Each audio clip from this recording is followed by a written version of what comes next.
Everyone, welcome back to my channel.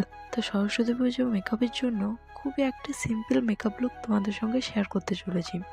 তো প্রথমে আমি এখানে একটা সুইস বিউটি প্রাইমার ইউজ করেছি। তারপরে আমার শেডের থেকে এক টোন ডার্ক শেডের একটা কনসিলার দিয়ে প্রথমে ডার্ক সার্কেল এবং পিগমেন্টের জায়গাগুলোতে দিয়ে নিয়েছি। হাই পয়েন্টগুলোতে একটা কনসিলার দিয়ে ভালোভাবে সেগুলোকে ব্লেন্ড করে নিয়েছি। সরস্বতী পুজো যেহেতু দিনের বেলায়, তাই খুব একটা হেভি মেকআপ করলে সেটা দেখতে ভালো লাগে না।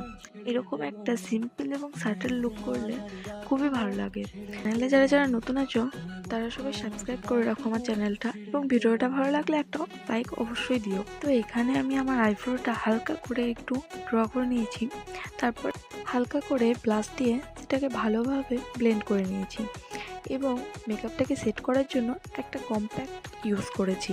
তারপর আইশ্যাডো প্যালেট থেকে ব্রাউন কালারের একটা আইশ্যাডো পিক করে এখানে চোখের উপরে এবং নিচেরটাতে ভালোভাবে ব্লেন্ড করে নিয়েছি। তারপরে একটা মাস্কারা নিয়ে চোখের পাতাগুলোতে অ্যাপ্লাই করে নিয়েছি। তারপর লিপ লাইনার দিয়ে ভালোভাবে ঠোঁটটাকে এঁকে একটা মিউট কালার অ্যাড করে নিয়েছি। এরপর ছোট্ট একটা টিপ এবং কানের ঝুমকা দিয়ে দেখে নাও ওর ফাইনাল লুক।